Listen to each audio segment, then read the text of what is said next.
Presented by Sensodyne. Sanjay Singh ji, आज जो फैसला आया बनारस में ज्ञान वापी को लेकर, जो सबसे बड़ा आर्गुमेंट था वो वर्शिप एक्ट था। खास तौर से चाहे अयोध्या, चाहे मथुरा हो और चाहे काशी हो, हमेशा यही तर्क दिया जाता था कि जो भी हो वो मंदिर ही क्यों ना हो, लेकिन अब तो वर्शिप एक्ट लागू हो गया, अब तो यही चलेगा भाई। आज कोर्ट ने उस धुंध को साफ कर दिया कि ज्ञान वापी में मूल प्रकृति तय होनी चाहिए, एक इमारत, मस्जिद और मंदिर दोनों नहीं हो सकती। संजय सिंह जी, देखिए, कोर्ट का जो भी फैसला है उसका हम लोग स्वागत करते हैं और बेसिकली कोर्ट को इन चीजों से नहीं लेना देना है कि वो भगवान का घर है, भगवान का मंदिर है या मस्जिद है। कोर्ट के सामने मूल प्रश्न ये था कि जो वो पुराना इमारत जिस चीज के लिए था वो वर्तमान में है कि नहीं, और वर्तमान में जो है वो पुराने से के साथ उसका कोई रिलेशन है कि नहीं, ये जानना कोर्ट को बहुत जरूरी था कि इसका उद्गम क्या था। क्या ये मंदिर से मंदिर बनाया गया था? क्योंकि जब आक्रांताओं द्वारा ताबड़तोड़ बदलाव किया जा रहा था, मंदिरों को तोड़ के मस्जिदें बनाई जा रही थी, तो उसी वक्त इसके साथ भी यही हश्र हुआ था। और जो मूल चीज था वो मंदिर था या मस्जिद था, ये तो कोर्ट तय करेगा। लेकिन जो मामूली अवधारणा है, जो हम लोगों की सोच है कि शिवलिंग है और शिवलिंग के तरफ गौ माता का दर्शन है, तो हम तो यही समझ के चलते आज तक हिंदू संस्कृति, सनातन संस्कृति यही कहती है, इनकी कुछ अपनी धार्मिक लिपि है, इनके कुछ अपनी धार्मिक भाषा है। उस धार्मिक भाषा के तहत ये साफ साफ दिख रहा है, समझ में आ रहा है कि किसी जमाने में सनातन मंदिर हुआ करता था। तो ये तमाम चीजें हैं और इस पर एक अजीब तरीके का उलझन था। और जो सबसे बड़ी बात कोर्ट ने इसमें यह कही कि 1991 के एक्ट का कोई भी इस तरह से इसका कोई हनन नहीं होता है। तो सवाल है कि जो मूल चीज है उसकी जानकारी होनी तो चाहिए। अरे आक्रांताओं ने जब इसको परिवर्तन कर दिया, तो मान लीजिए अंग्रेज आया और अंग्रेज आके हमारे देश में कोई परिवर्तन कर दिया, तो हम ये नहीं कह सकते कि अंग्रेजी मूल की चीजें हो गई। हमें ये कहना पड़ेगा कि ये जिस मूल में है और जैसे है वैसे इसको लाना पड़ेगा। अगर मान लीजिए ये धर्म से जुड़ा हुआ है तो हमें कानून के रास्ते से चलना पड़ेगा, और कानून जो निर्णय लेगा हम उसका स्वागत करेंगे, चाहे वो हिंदू पक्ष में हो चाहे वो मुस्लिम पक्ष में हो। लेकिन तय हो जाना चाहिए, किसी के इमारत में किसी को प्रवेश करके और उसके मूल व्यवस्था को बदलाव कर देना, हम समझते हैं कि ये कहीं से उचित नहीं है। जी, झंझनाहट से जल्द आराम पाएं सेंसोडाइन रैपिड रिलीफ के साथ। भी मैं ठंडा खाती थी, जैसे कि आइसक्रीम, मुझे एक झंझनाहट सी महसूस होती थी। ये बढ़ती जा रही थी ये प्रॉब्लम। पहले ठंडे से शुरू हुई, फिर गर्म खाने से हो रही थी, तब जाके मैंने डेंटिस्ट को दिखाया। उन्होंने कहा कि आप सेंसोडाइन यूज कीजिए। अब मुझे फ्रिज से कुछ ठंडा निकाल के खाना हो तो मुझे दोबारा सोचना नहीं पड़ता है।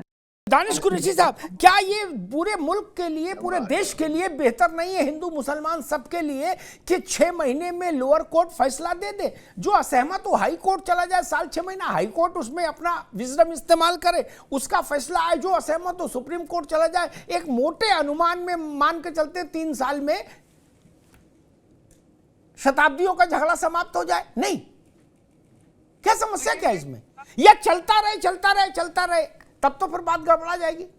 जी, देखिए, जो झगड़ा जो है ये शताब्दियों का नहीं, युगों का है। और जो लोग इसमें राजनीति कर रहे हैं, अब से पहले भी लोग राजनीति कर रहे थे। देखिए दिक्कत क्या है, मैं आपको बताऊं।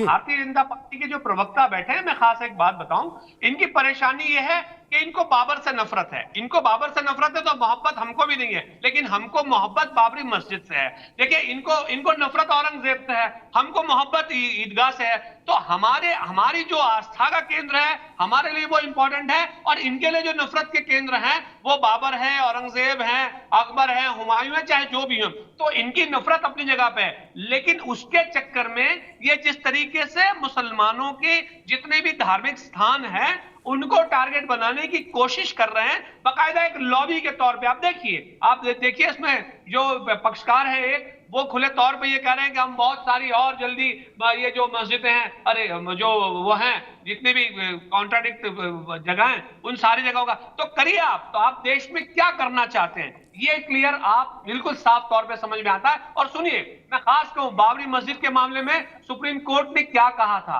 सुप्रीम कोर्ट ने कहा था कि supreme is supreme but not infallible. और इस तरीके के मामलों के फैसले, ये अच्छी बात नहीं है कि समाज के अंदर में इन चीजों का विभाजन हो, समाज का विभाजन हो। ठीक है दानिश भाई, ठीक है, ठीक अभी रुकना होगा। यतीमा आ रहे, संजय भाई आएंगे। यतीमा, मुझे लग रहा है दानिश कुरैशी साहब का मंतव्य, इंटेंशन ये कहने का कि जो जैसा है उस पर कंबल डाल दो, खोलो नहीं कंबल, पड़ा रहने दो, ज्यादा इधर उधर ना करो।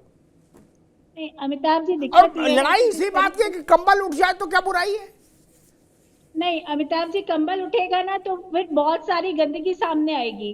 वो जो हिंसा, वो जो क्रूरता, वो जो पिशाची हरकतें सनातन के साथ की गई, जिनका ये बखान कर रहे हैं कि बाबर से नफरत है, औरंगजेब से नफरत है। पहले बाबर और औरंगजेब का चरित्र तो बता दीजिए। ठीक है कि आप वहां जाके फातिया पढ़ते होंगे, आज भी वहां जाके फूल चढ़ाकर आते हैं, तो ये आपका जो चरित्र है वो समाज के सामने है कि आप उस गलती को जो उस समय के आक्रमणकारियों ने की, जो उस समय के नशंस आक्रमणकारी यहाँ आए और उन्होंने हमारी संस्कृति के साथ जो कुछ किया, हमारी बहन बेटियों के साथ जो कुछ किया, उस सबको आप एक सर्टिफिकेट देना चाहते हैं कि वो जायज था, इसलिए ईदगाह भी जायज है, इसलिए बाबरी मस्जिद भी जायज है। और हम उसी को लेके रोते रहेंगे समाज में, और उसी को लेके जहर बोते रहेंगे लगातार। और हम यहाँ भाईचारा जो है ना, वो आप अभी परसों डिबेट में जब मथुरा की बात आई थी कि भाई और चारा, तो हम चारा भी बनाते रहेंगे भाई के नाम पर कि भाई भाई हैं, तो ये अब चलने वाला नहीं है। सुप्रीम कोर्ट, हाई कोर्ट और न्यायालय समझ चुके हैं कि इसके पीछे की मंशा क्या है। और अगर आप इतने संजीदा हैं ईदगाह को लेकर, तो सर पे हो जाने दीजिए ना। कानूनी प्रक्रिया के बाद देखिए जिला जज निर्णय देगा। ठीक है यतीमा, अब मैं यतीमा अभी रुकना होगा, मैं संजय, ठीक है यतीमा। झंझनाहट से जल्द आराम पाएं सेंसोडाइन रैपिड रिलीफ के साथ। भी मैं ठंडा खाती थी जैसे कि आइसक्रीम, मुझे एक झंझनाहट सी महसूस होती थी। ये बढ़ती जा रही थी ये प्रॉब्लम, पहले ठंडे से शुरू हुई, फिर गर्म खाने से हो रही थी, तब जाके मैंने डेंटिस्ट को दिखाया। उन्होंने कहा कि आप सेंसोडाइन यूज कीजिए। अब मुझे फ्रिज से कुछ ठंडा निकाल के खाना हो तो मुझे दोबारा सोचना नहीं पड़ता। मैं संजय सिंह के पास चलता हूं, लेकिन एक बात कहूं, बिना नाराज हुए, एक से संजय भाई आ रहे हैं, सब लोग उसको समझने की कोशिश करिए, सुनने की नहीं। जब विवाद होता है किसी संतान को लेकर, ठीक, तो अदालत क्या कहती है कि ना इनकी मानो ना इनकी मानो, डीएनए करा लो, ये कहती है ना। और फिर किसी एक के गाल पे तो तमाचा पड़ ही जाता है डीएनए एक रिपोर्ट आने के बाद। इसमें क्या ऐतराज है? इमारत का भी डीएनए होता है, हो जाए, पता लग जाएगा। कंबल क्यों पड़ा रहे? नहीं, फोड़ा है तो उसका ऑपरेशन होना चाहिए, फिर दवा लगनी चाहिए, पट्टी लगनी चाहिए, मरहम लगना चाहिए, सूख जाएगा। बोले नहीं मवाद पड़ा रहे दो, ये ठीक नहीं। संजय सिंह जी, भाई दानिश कुरैशी साहब कह रहे हैं कि भारतीय जनता पार्टी वालों को बाबर से, औरंगजेब से नफरत है, इसलिए लड़ाई झगड़ा चल रहा है।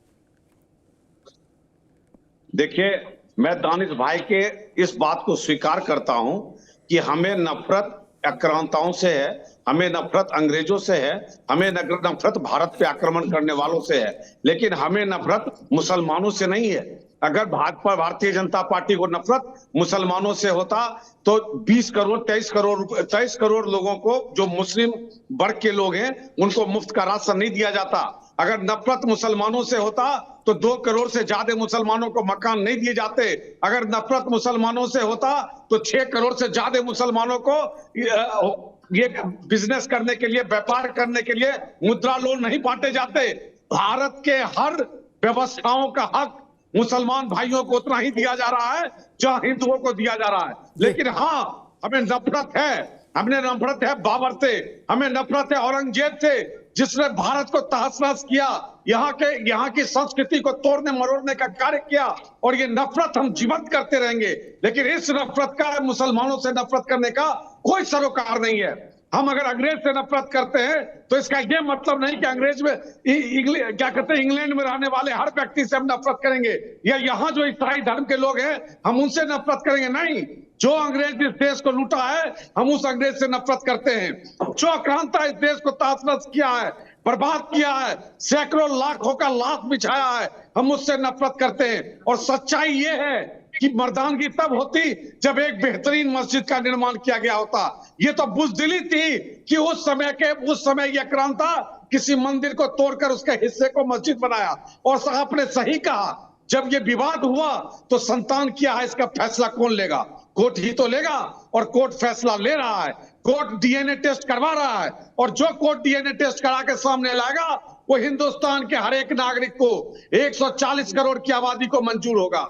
और इसमें किसी से कोई नफरत और मोहब्बत की बात नहीं है। अगर नफरत और मोहब्बत की बात होती तो मैदान जंग में भारतीय जनता पार्टी का 10 साल का राज रहा।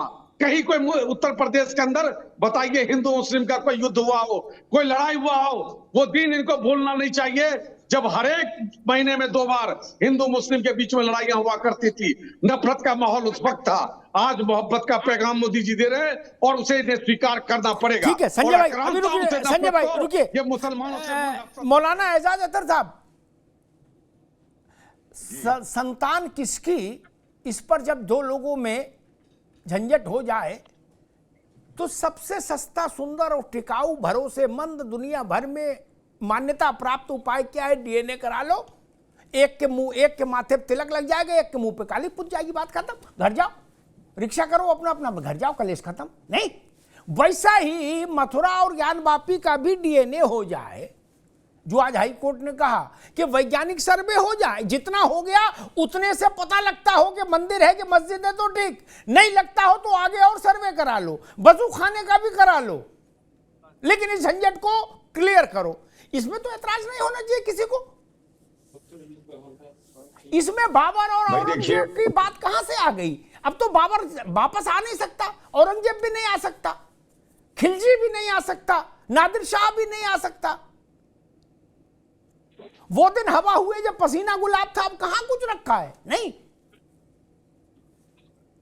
मौलाना साहब। नहीं, बिल्कुल आप ठीक कह रहे हैं। मेरा भी यही कहना है कि सांच को आंच क्या, ये सच्चाई है, हकीकत है। और एक मर्तबा नहीं, 1000 मर्तबा इसका डीएनए करवा लीजिए, सर्वे करा लीजिए। इसलिए कि हमारे यहाँ इस्लाम धर्म के अंदर ये मामला है कि आप किसी भी गज़बी जगह पर किसी मस्जिद को, किसी गुरुद्वारे को, किसी चर्च को या किसी के घर को तोड़ करके जबरदस्ती आप ना मस्जिद बना सकते हैं, ना वहां नमाज पढ़ सकते हैं, ना अल्लाह की इबादत कर सकते हैं। ये साफ साफ बात, बिल्कुल फैक्ट इस्लाम में बात लिखी हुई है।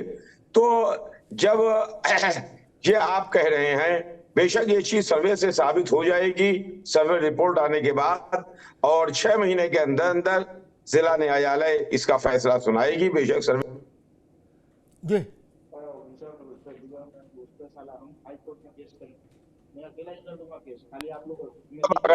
सर्वे करवा लीजिए, इधर कोई परेशानी, हमको कोई परेशानी नहीं है।